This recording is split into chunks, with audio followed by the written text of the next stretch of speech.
All right. All right, y'all. Here we are today, the Giving Music podcast with Tatiana Tate and Cameron Parsons.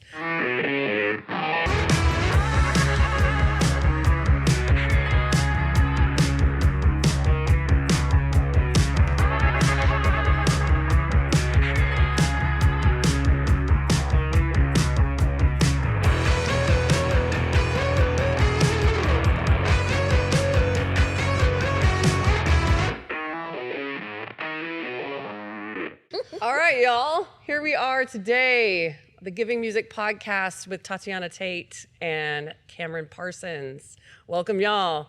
We are in the Beacon store here, Guitar Center Support Center, so welcome. This is like one of our special little well-kept secrets in here where we have our store that's not a store. I mean, it's a store, but you can't buy nothing. I love it. I love it. Feels like home. Yeah, right?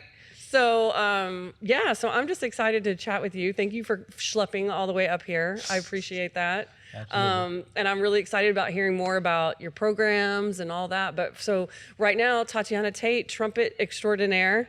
Ooh, I like that word. Yeah. Extraordinaire. Okay. And then Cam Parsons. I don't even know how to describe you. Entrepreneur. Entrepreneur, violinist to the stars, you know. Well, like violin, that you had me. When I first met you, I didn't know you played violin. So that was like an extra bonus. You know, I like to just pull that secret out. Like, depending on where you meet me in life, that's when you learn who I am. Like, you either know me from partnerships, you know me from playing violin, or some people, I'm a retired crash out. So it just depends on what chapter of life you met me at. I love that. I love that. And you're originally from Louisiana, from Shreveport, Yes, and you're ma'am. from Long Beach. I'm from Long Beach, yes. Woo woo! So tell me about the programs that that we're helping out today. Poly High, right? Yes, Long Beach Poly High is very legendary.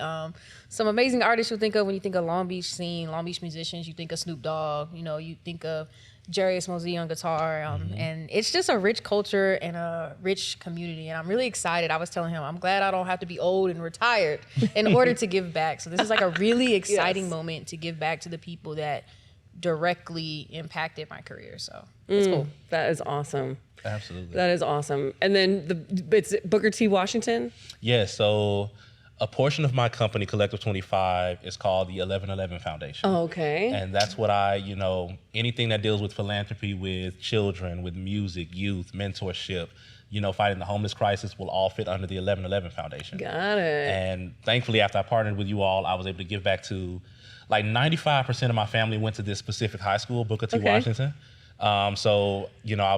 Amazing opportunity to give them the trumpets and the trombones. It blew up across Shreveport. It was like on the news, and I found out a lot of those students were actually sharing instruments. So when it was time to perform, there wasn't like a dedicated instrument for everyone. So thanks to you all, we were able to give back for everybody to get their own. And my best friend is the band director for Iberia Middle. Yes. And their students also needed these instruments so that they could learn and perform and, grow and be the next generation of musicians. So absolutely. It was amazing to be able to give back to those students as well. Yeah, that's awesome. So Music and Arts gave us, a lot, over 1,000 instruments. That was like their rental fleet that they can't rent anymore. But there was like probably 200 trombones. And I was like, where in the hell am I gonna get rid of all these trombones? And I was like, Louisiana, that's where. Like, right here, I'll take everything. Like, and that's the only place I can think of where it's like, there's trombone, like everybody, I always wanted to play trombone. I did play trombone in marching band. I love that. But I wanted, when I found Trombone Shorty, I was just like, oh, yes, this is like, he makes trombone cool, and you make trumpet cool. Man, Very cool. I'll try. Very cool. And may I just say, it's like so awesome to see a woman. I remember I saw you on a commercial, and I was like, who the hell is that? And like trying to research it, and that was years ago. So thank you for just putting yourself out there. It's amazing. It's amazing, especially female brass players, especially. You know what I'm saying? I have tried to play, and I realized I don't know how to breathe correctly. So that's why I play violin. Oh, that's why you play violin? Okay, that makes a lot of sense. That makes a lot of sense. So I want to ask y'all how you got your start in music. Our podcast is called Giving Music, so it's all about like giving music, what you just said, giving back, and you're not retired yet. But also, who gave you the gift of music, when you first started? So whoever wants to. Yeah. Who gave me the gift of music? I like to thank Jesus Christ. Hallelujah. Hallelujah, amen. OG. Our Lord and Savior. I've been doing music for a very young age. I think my first instrument, I was playing drums at the age of 6 or 7. Yeah. You know, and just growing up, my dad, hey dad, Hey, Dad. introduced me to a multitude of music. Like I was listening to like funk, I was listening to a lot of jazz, I was listening to a lot of hip hop. So I think that's what really solidified my foundation.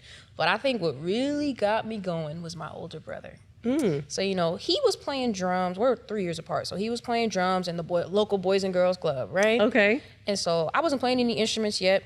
My parents wanted another place that he could continue his drum studies. So we found this program called Rhythm Regiment Drum Corps that was based in Long Beach. Okay. And rest in peace to Terry Moore. She has taught and housed some of the most amazing musicians like around the world. Shout out to Brandon Akinyele and Neon Phoenix. They work with Nas. They work with Baby Rose. They work with just everybody. Joyce Rice. Like we all came from the same program, and she was our foundation. Cool. And my older brother specifically, I remember sitting in church, and he was playing a song on saxophone called "Praise Is What I Do." And when I saw the reaction of everybody, when I saw like people crying, they're swaying their bodies back and forth and hollering at a sound that he produced, I was like, wow, I want to create music that makes people feel something. So that's what really solidified my career in music. And since then, I did everything in middle school, high school, college, kept going. I did marching band. I was drum major. Of course you were. Yes. I was that drum major that was yelling at everybody, you know?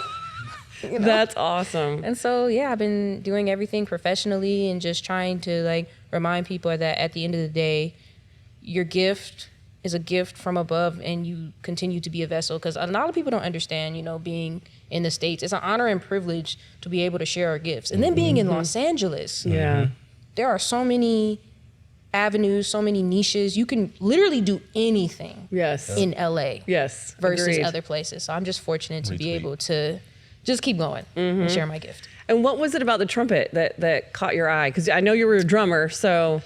I'm going to tell you a little secret. So We're all ears. Miss Terry only taught brass. I couldn't. Oh, okay. The trombone wasn't working out for me. And the tuba and the sousaphone, I was weak. It wasn't working out. Now, the reason why the trumpet worked is like she gave me a trumpet. She told me what a fingering chart was. Within 1 week, I came back and I was able to play a scale. And she's like, "That's the instrument for you." Wow. She's like, "How did you do that?" I was like, "I don't know. I just kept doing it until it sounded right." She's like, "How do you have a sound?" Because trumpet, out of all instruments, brass instruments, kids sound horrible for like their first 5 to 6 years playing a brass instrument. You know, you're just gonna sound bad because you have to develop the armature. You have to understand the ergonomics of the instrument because one button is like 5 different notes, and that's a lot to remember. And it's loud. Oh, it's like, it's very loud. I've definitely I still annoy neighbors to this day, but I just sound a little bit better. Yeah, that's the thing about musicians. You know, everyone's like, "Oh, you're a musician, that's great." And then when you live next to them, they're like, "Oh, could you not practice? Right? We really don't want to hear you practicing." You're like, "Oh, I just put it together and it sounds good all the time." I thought it was so great. It was so great. Yeah. The only instrument I don't think anybody's ever complained about is harp. I used to live with a harpist, and you would wake up and it was just like. You would enter the pearly gates, you know, and you're just like, oh, let's start the day. All right, so Cam, who gave you your gift of music? I mean, how did you get started? And violin, that's kind of like, you know, a little odd, Very right? out there, yes. I went to like one of the only elementary schools that had a string program. Wow. So I, very early on, my brother played sports, tried it, hated it. It was like, that's not for me. Yeah. So very early on, the string program was like, hey, we've got these instruments, you can try it out, and if you like it, we'll put you in the program. So tried out the violin, and I was like, yeah, this is the one. How old were you? I was like 7 or 8. Wow. I've been playing violin forever. And was that part of like the regular school day, or was it a separate program? Like, it could be turned into an elective. So if you were a part of the string program, you could do that. Okay. And I just have always had a love for strings. Like I remember growing up, I would hear it and I didn't know what the sound was, but I was like, that's called in my heart and my soul. I gotta learn it. Yeah. And shout out to my mom. She loves to sing. My family loves to sing and play around. And so I've always been surrounded by music. Okay, yeah. So picked it up early on and, did like all the orchestra, symphony, went through Suzuki, kept growing. I think Suzuki kind of triggers everybody. Like, I remember those songs. Yeah, I've heard those songs a million times. So similar to your brother, I did a rendition of Praise Is What I Do in church. Oh, no That's the song. Everybody was like taking the tears and I was like, yeah. That's right. You stand up when I'm playing. Yeah, I love this energy. So I, went through all of elementary, middle, high school. Got to play at Disney for a program. Okay. Went to college on a music scholarship. Nice. Majored in music business. Shout out to Patricia Neal Brazel, who was the choir teacher for me growing up and made sure I stayed in music. Aww. Shout out to Scott Durbin, Imagination Mover. He's one of my mentors who really helped me stay in music and move to Los Angeles. Because like you said, doing music outside of here is almost impossible. So, is there a scene in Shreveport? For black boys that play violin, there wasn't. But it's very interesting. In Shreveport, there's always like a line of us. So there's always one of us at a certain age. So like I was it for a while and then it moved down to like one of my friends, Tyrone, and then it moved down to my mentee, Q Major. So it's like always one of us at a time. And then we move on to something different. So yeah, just playing the violin has afforded me the opportunity to play with Money Long at the iHeart Music Awards. I was in a John Legend video. I played in an LMA video. It's gotten me to here, being able to help all these different students and programs through the gift of music, the same thing that changed my life. Yeah. Wow, that's awesome. Thank you. You just said everything we can wrap now. No, I'm just kidding, but that was great. Thank you. I think it's interesting that both of y'all are thinking about giving back because you are young, and I think there's a lot of musicians who maybe not in a position to give back, but like they're just not thinking about the next generation. So what makes you feel this way? I mean, it seems unusual to me. I'll jump in with that one. One of the reasons I work in corporate brand partnerships and sponsorships was because ultimately I wanted to use these resources to funnel back into Black and brown communities. Yes. So the last about 5 years, I started working in water brands, then I moved on to alcohol and fashion, and now like music brands. So like now is the time where I'm like, okay, how do I give these resources back to Shreveport, where I'm from? How do I give this to the next generation of musicians? How do I help youth, mentorship, the homeless communities in both Shreveport and in Los Angeles? So now I'm in a great place to be like, okay, I didn't have a lot of resources growing up. How do I make sure that next generation has that? Yeah. And thankfully, through people like Tatiana, I'm like, okay, she plays trumpet. I know she knows youth who could use these trumpets. Let me give her a call. I want to make sure everybody is getting these resources, not just the things that I'm directly attached to. Yeah, that's awesome. That's awesome. I'm so glad that you're doing that. Thank you. And how long have you been in LA? I've been in LA for 7 years now. I moved right after college. Okay, right after college. I graduated May 11, 2018. I moved out here July 15th, 2018. And I got my first job at the Grammy Awards, July 30th, 2018. Shout out to my Grammy family. Yeah, I love all these shout outs. Yes. Because there is so much, the gift of music, giving music, there are so many people that are in your life that have helped you, get through the rough times or encouraged you. And so how about you, Tatiana? What's your passion for giving back? Honestly, my passion for giving back directly links to my students. So I worked with an organization in Long Beach called Jazz Angels. I went through the program. Yeah. I learned how to solo and I learned how to play jazz through that program. I took my first ever improvised solo through that program. I even have the CD. Was it Killer Joe? Nice. And I only knew like just a few notes, but that was my first time ever improvising and learning jazz. Awesome. And so once I turned 18 and I finished the program, I started teaching there. And then from there, I opened my own little trumpet studio and started getting my students.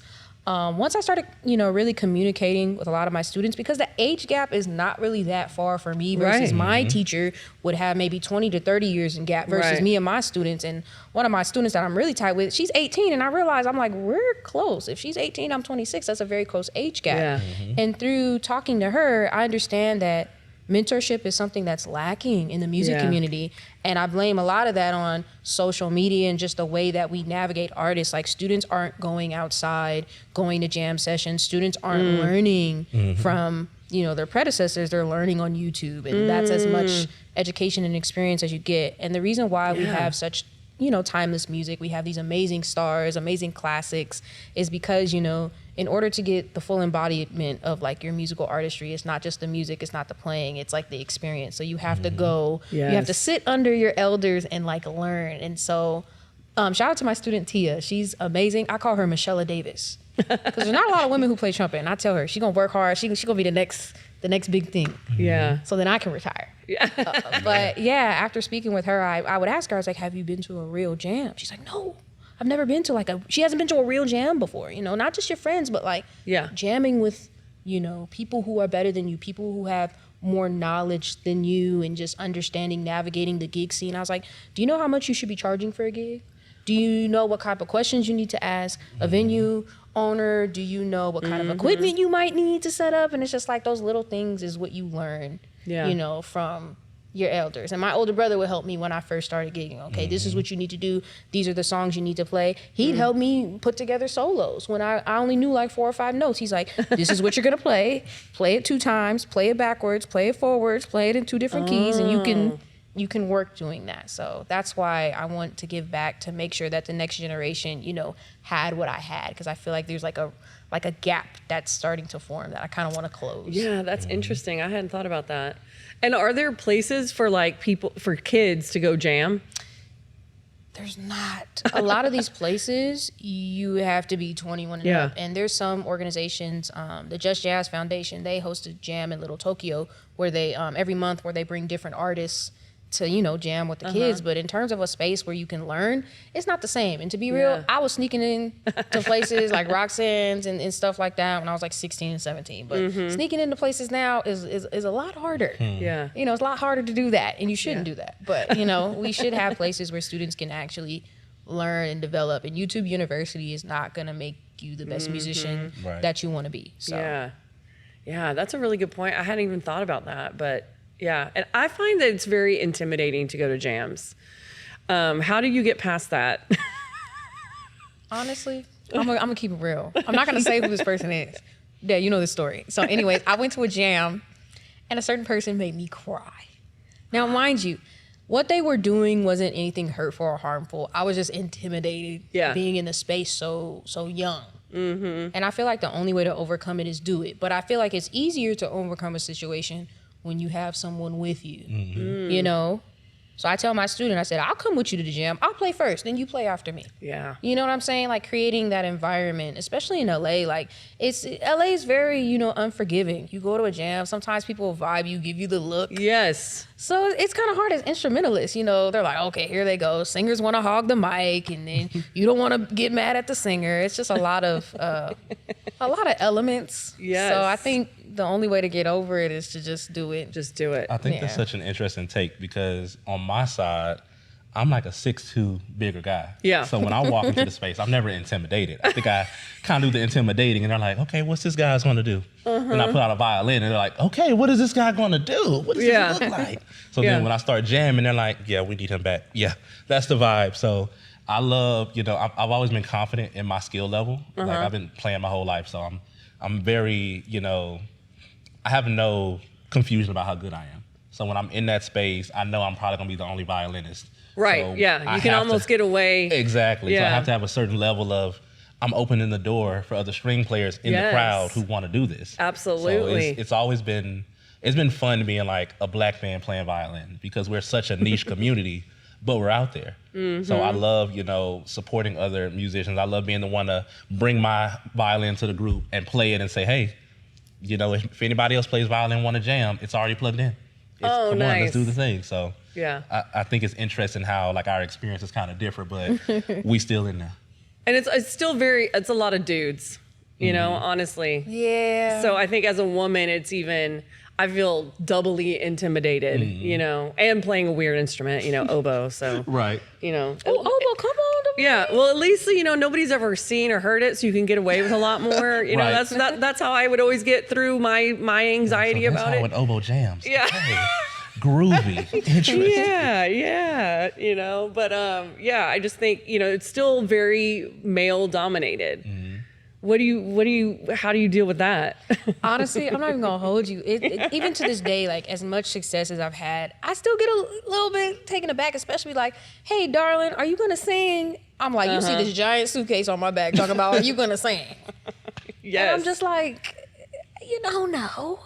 Yeah. But it's honestly hard. But then I realized that's like more important to my purpose is to be an advocate. Because everybody in LA knows, oh, that's that girl with the trumpet. You see that, bro? She's about to, you know, hold it down. Yeah. And it's like the more that I achieve, the more that it allows, you know, people under me to succeed without the pressures of trying to be a certain way. Because people assume. I really had someone come up to me and be like, do you know what key we're in?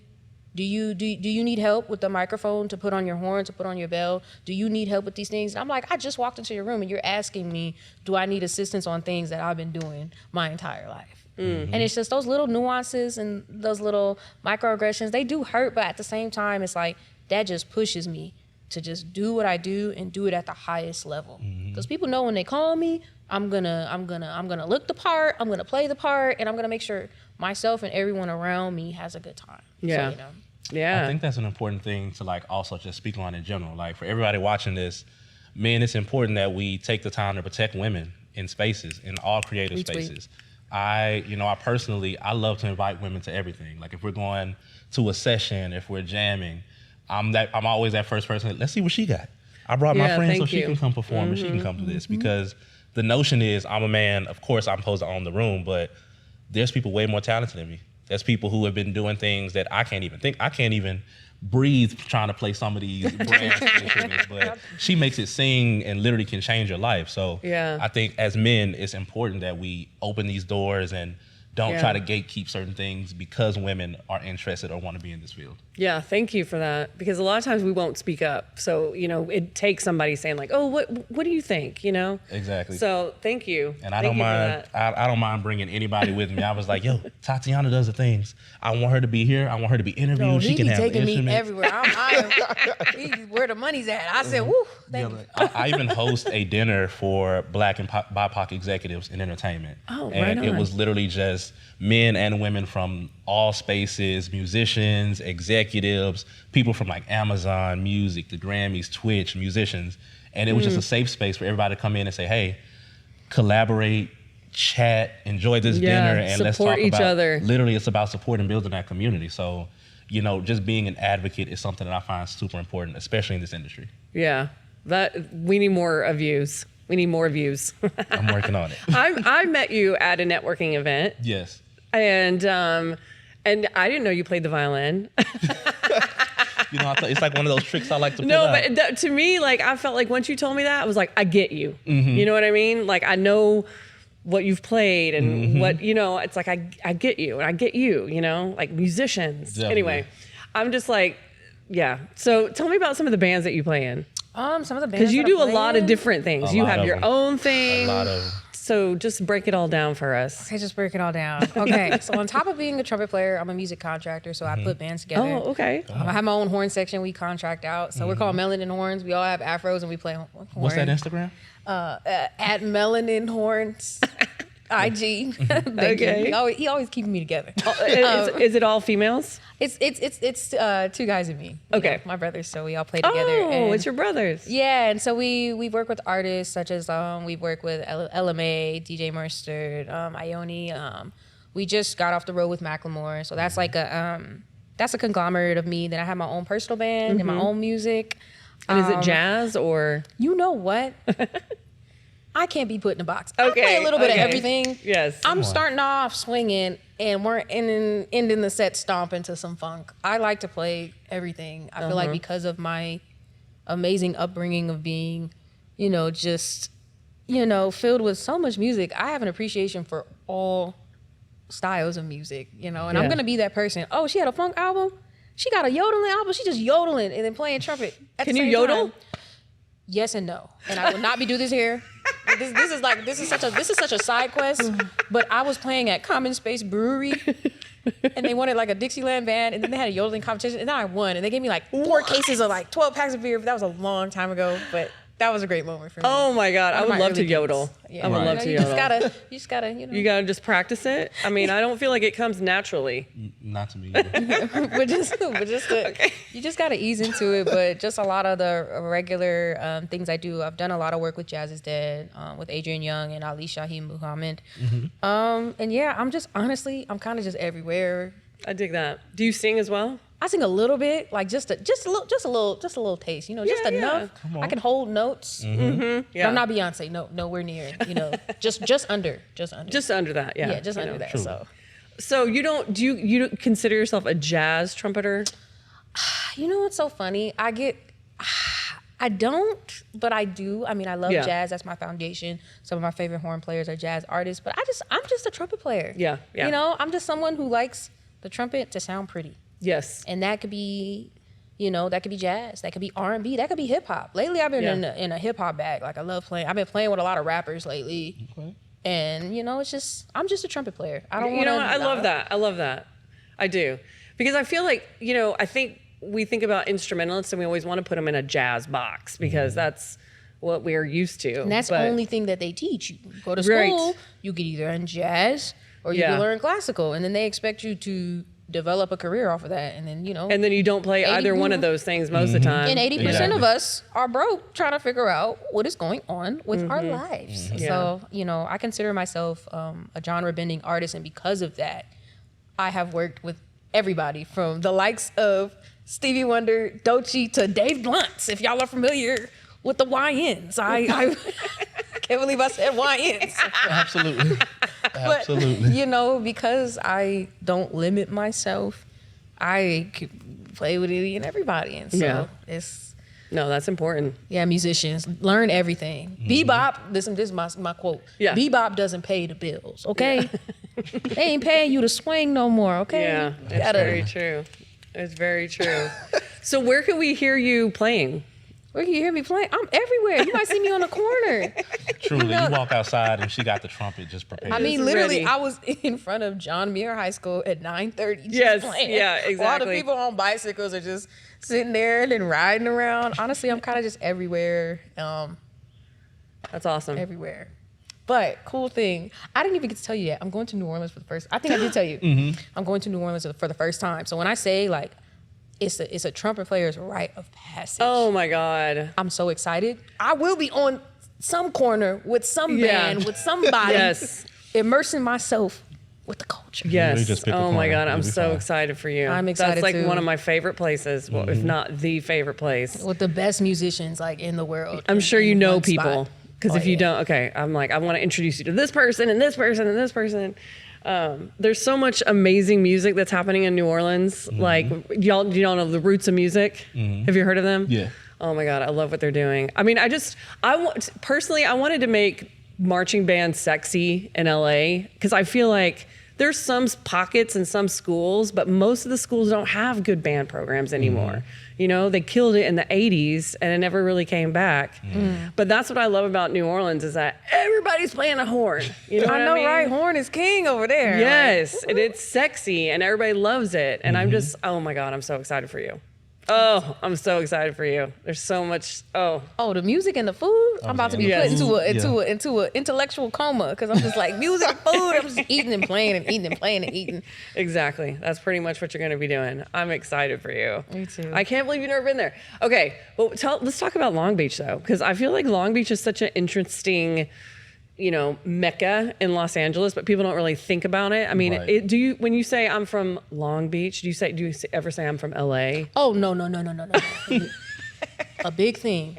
You never, ever tell a person from Long Beach they're from LA, okay? I'm from Long Beach. It's like it's its own world. It's its own community. We are a cultural melting pot, especially the high school that I went to. We have the Samoans, we have the Black folks, we have the Latin folks, we have the Asian folks. We had literally everyone doing everything. So the music program was really fire, and we're always celebrating, you know, different cultures and different heritages, and it's a beautiful city to be by. And I'm glad we're not LA, because LA is just a little bit ghetto. Like if we're just giving it up, LA's a little ghetto. It smells. There's smoke everywhere. But then you go to Long Beach, you go to City by the Sea, you see people longboarding, you see people roller skating. creating, and it's just like a whole different pace that you're dealing with. So, you know. I love that it's like a territory thing, because like also when people are like, you're from Louisiana? I'm like, yeah, Shreveport. 318 versus everybody. No, period. Shreveport, yeah. It's Shreveport, Louisiana. That's where I'm from. So talk to me about Long Beach, like growing up there. Growing up in Long Beach was really cool. If you think of the quadrants, north, south, east, and west, I grew up on the north side, so like by the freeway, almost on your way to Compton. But yeah, Long Beach is just a beautiful melting pot. I'm just fortunate enough to be close to everything, you know. I was right across the street from my elementary school. Oh, wow. Drive 10 minutes down, I'm at my middle school. 10 more minutes down, I'm at my high school. So it was just beautiful. And specifically on the Long Beach Poly community, this is the interesting thing is, shout out to Mr. Stevens. Chris Stevens like introduced me to so much in my career. And as a woman, I know I've had a lot of students that the men that taught them didn't pour into them. And I've had, you know, some students give it up because they weren't poured into. But Mr. Stevens, he saw something in me and he pushed me so hard, and never once did he say I couldn't do something. And because he kept getting on me, and he knew and expected the most out of me, I think I wouldn't be where I am today. And the funny part about it is, one of the director of bands, Tom Hughes, he was my drumline section leader when I was in high school. So now he's taken over. Oh, and he cool. doesn't know yet about, you know, the instruments and everything. So now I get to give back, and like, it's just, I'm just excited for this experience because it feels very like full circle. Yeah. Especially because Poly, like, not only do we have an amazing music program, we have an amazing academic program. The PACE program is incredible. Like, and PACE program, I was in CIC, you know, I got to travel to Japan and learn about that culture and that type of music. And I'm in high school. Oh, that's cool. You know, yeah. and it's just like the community is just beautiful. And I'm very grateful to go to a public school because Poly is a public school, not a private, like nothing. And the community always shows out for its musicians and creatives. So. Yeah. And Long Beach has a great music program.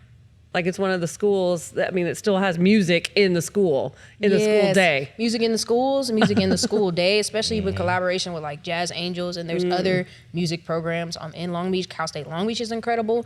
We even have Long Beach Poly, we were having our concerts at Cal State Long Beach, and you know, some of the college students would come and play for us and talk to us, and we always have these like, you know, mentors that are like your own peers.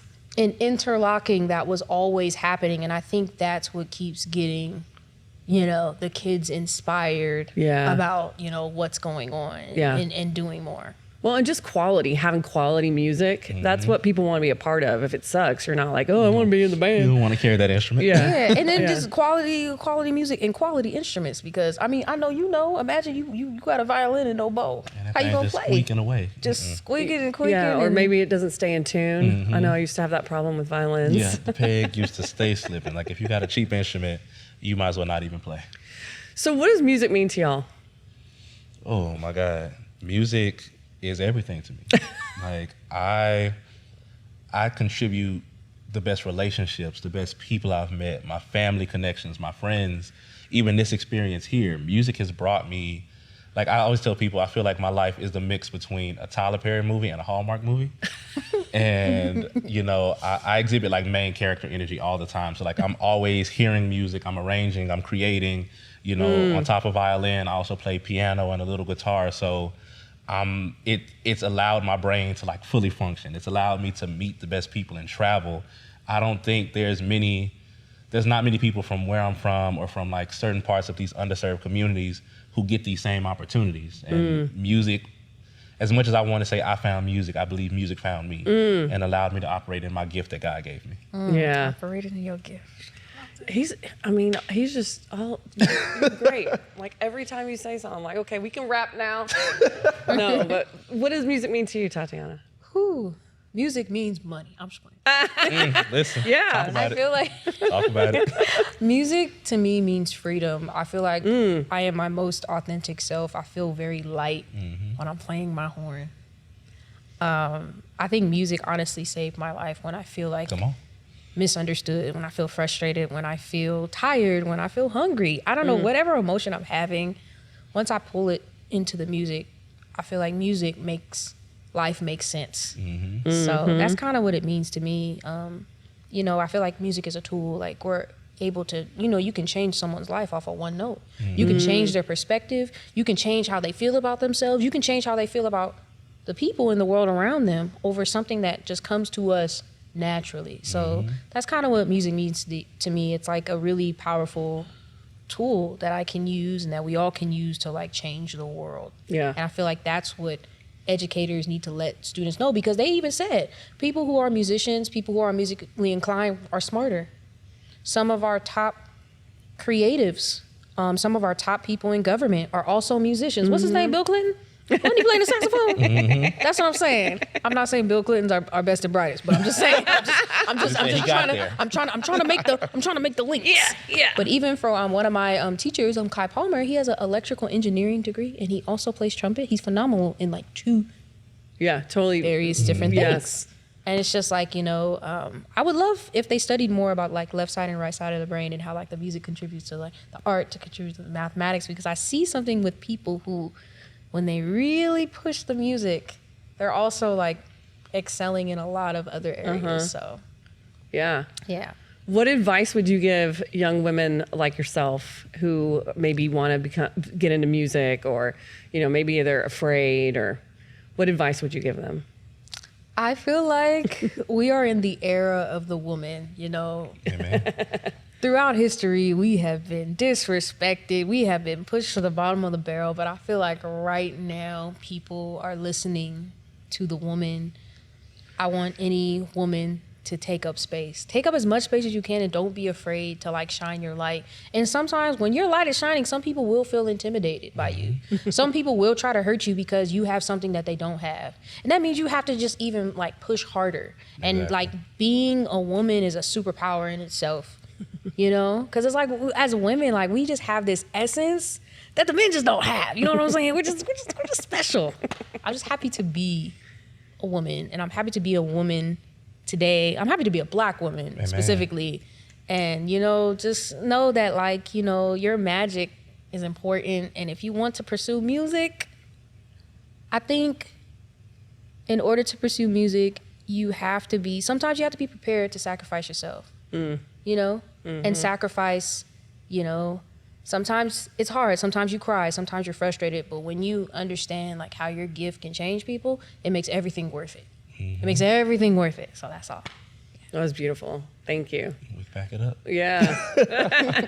All right, Cam, what about you? What would you tell somebody, you know, a younger you who wanted to get into the music industry, you know, maybe not so much playing. I mean, I know you play as well, but, you know, more of the industry side. For anyone who wants to get into that music industry, especially something I would tell my younger self is take up space. A lot of times you won't be given opportunity, so you have to create it. I didn't know about brand partnerships, and I didn't know about, you know, the music industry like growing up. But when I moved to Los Angeles, and shout out to Mimi Halford, who took me under her wing at the Grammy Awards and showed me everything that there was to do with brand partnerships, and I was like, this is what I want to do. I want to be able to funnel these resources back into Black spaces, back into BIPOC spaces, back into spaces with youth, because I didn't have these resources, but had somebody have taken that moment to just sit there and give it back to this space, I would be on a whole different trajectory. So I'm a very firm believer in, you know, remain and take up space, continue to be authentic.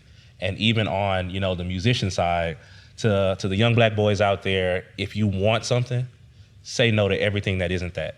And chase that. As a musician, a quote that I live by is that we're alchemists. We have to take our feelings, our emotions, our pain, and transmute that into something digestible to the rest of the world. And that's magic. Nobody else can do that. So I'm a firm believer of you have to remain genuine. You don't give up just because other people say it's hard. It's impossible until somebody does it. So why can't that be you? See what I mean? Mike, can't drop the mic. Mike, drop that. Boom. That was amazing. Thank y'all so much for being here and for doing what you do. I mean, the fact that y'all are providing access is so important. And I'm just like really grateful to both of you for all that you do. So. A special thank you to you for all the work that you do. Like Thank you. Wouldn't have been able to connect and give back to these communities if you weren't so willing to say, oh, they need it, they got it. All you gotta do is send me the addresses and it's going there. That's it. And we're gonna get the sousaphone too. Oh, it's yeah. just gonna take me a minute. They're still back ordered, so. I was like, hey, it's gonna come sometime next year. He's like, cool, we just need it. Yeah. You got it. We didn't have it anyway, so it's up to y'all. Yeah, right? Yeah. So thank y'all so much. I appreciate Absolutely. it. Thank you for having us. Woo-woo. Yeah, truly honored. Oh my God. You made it to the end of the show. I hope you enjoyed it. It was so inspirational for me. If you enjoyed it, please like us, please follow us, subscribe, comment in the comments, do all the things. Go to guitarcenterfoundation.org, make a donation, help us continue to give music to people who need it the most.